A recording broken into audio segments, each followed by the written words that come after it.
এখন আমরা কথা বলবো হচ্ছে লেটার বা বর্ণ নিয়ে। আমরা কথা বলবো হচ্ছে লেটার বা বর্ণ নিয়ে। আমরা নোটটা কিভাবে বানিয়েছি, যারা নতুনভাবে দেখছো ক্লাসগুলো, আগে পুরোনো ক্লাসগুলো ফলো করবে এবং নতুন ক্লাসগুলো কিন্তু খেয়াল করবে যে কেমন হচ্ছে না হচ্ছে। তাই ইংরেজি ভাষা আমরা যে লিখছি, তো এই লেখার ক্ষেত্রে বা যে কোনো ভাষা আমরা যে লিখছি, তো লেখার ক্ষেত্রে যেমন অ আ ক খ যেগুলো আমরা লিখি, সেগুলো দিয়ে আমরা লিখতে পারি। তো আমরা ধরো আম লিখছি, ঠিক আছে, বা আপেল লিখছি, তাহলে এখানে আ ব্যবহার হচ্ছে, প ব্যবহার হচ্ছে, ল ব্যবহার হচ্ছে।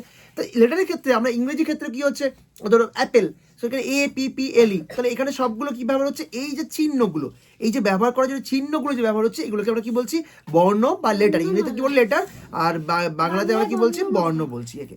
তাহলে ভাষাকে লিখিত আকারে আমি যে বলে দিলাম, ভাব বিনিময় হলো, সব কিছু হলো, বা বোঝালাম যা আদান প্রদান হলো, বিনিময় হলো। তা এই যে ভাষা, তাহলে ভাষাকে প্রকাশ তো হয়ে গেল, কিন্তু তাকে কি লিখিত রূপে আনতে হবে। তাকে কি করতে হবে, লিখিত রূপে আনতে হবে। তাই লিখিত রূপে আনার জন্য কি করতে হবে, যে আমরা সাংকেতিক চিহ্ন ব্যবহার করব, যে সাংকেতিক বা সংকেত বা চিহ্নগুলো আমরা ব্যবহার করছি, তাকে আমরা কি বলবো, লেটার বা বর্ণ। তাহলে কি বুঝতে পারলে, লেটার আগে বলে, লেটারের আগে প্রথম হচ্ছে লেটারটা বাংলায় মানে কি হচ্ছে, বর্ণ। এটাকে বাংলা মানে কি হচ্ছে, বর্ণ। তাহলে লেটারের স্পেলিং কি হবে, স্পেলিং মানে কি, স্পেলিং স্পেলিং হচ্ছে তার যে তুমি যারা লেটার লিখবে, হ্যাঁ, সেখানে তুমি কিভাবে লিখছো, তার ওয়ার্ডগুলো পরপর কিভাবে রয়েছে, মানে লেটারগুলো কি কি রয়েছে, তাহলে কিভাবে হচ্ছে, এল ই টি টি ই আর, এল ই টি টি ই আর, লেটার, লেটার বা বর্ণ। তাহলে কি বলছি, যে আমরা ভাব প্রকাশ করলাম, ভাব বিনিময় করলাম, ইংরেজি হোক যে কোনো ভাবে বলছি আমরা, তাহলে এই ভাব প্রকাশ ভাব বিনিময় যে হয়ে গেল, কিন্তু তাকে তো লিখিত রূপ দিতে হবে। তাহলে এই লিখিত রূপটা আমরা কি করছি, এই লিখিত রূপকে আমরা প্রকাশ করার জন্য, লিখিত রূপে আনার জন্য আমরা কিছু সাংকেতিক চিহ্ন বা চিহ্ন ব্যবহার করছি।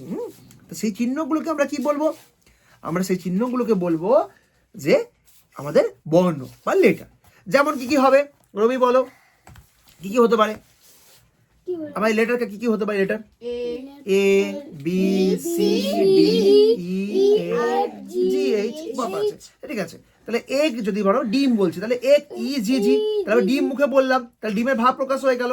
এবার ডিমটা কিভাবে হলো, ই জি জি দিয়ে হয়ে গেল। তাহলে এইগুলো হচ্ছে পরপর কি হলো, লেটারগুলো বসে গেল।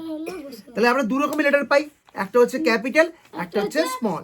একটা ক্যাপিটাল কি হচ্ছে, বড় হাতের A B C D E F, আর ছোট কি হচ্ছে এ বি সি ডি।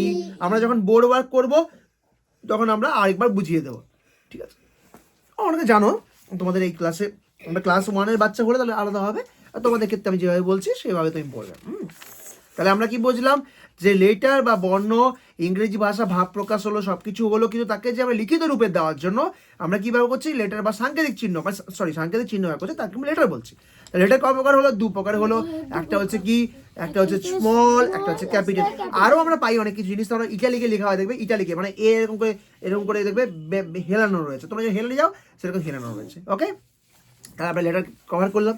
তাহলে লেটারে আমরা বোর্ড ওয়ার্ক যখন করবো, লেটারে বোর্ড ওয়ার্কের জন্য আলাদা ভিডিও থাকবে। সো সবাইকে থ্যাংক ইউ। আমরা এরপরে ক্লাসে কি করব, অ্যালফাবেট নিয়ে কথা বলবো, তারপর ভাওয়েল, কনসোনেন্ট, সেমি ভাওয়েল পরপর রয়েছে, এবং আমাদের লাইন আপ রয়েছে 100টা খানিক তোমাদের গ্রামারের ভিডিও। সবাই মোটামুটি করে সময় করে দেখতে থাকবে, যাতে ক্লাসগুলো যেন এড়িয়ে না যাও, ঠিক আছে। থ্যাংক ইউ সবাই।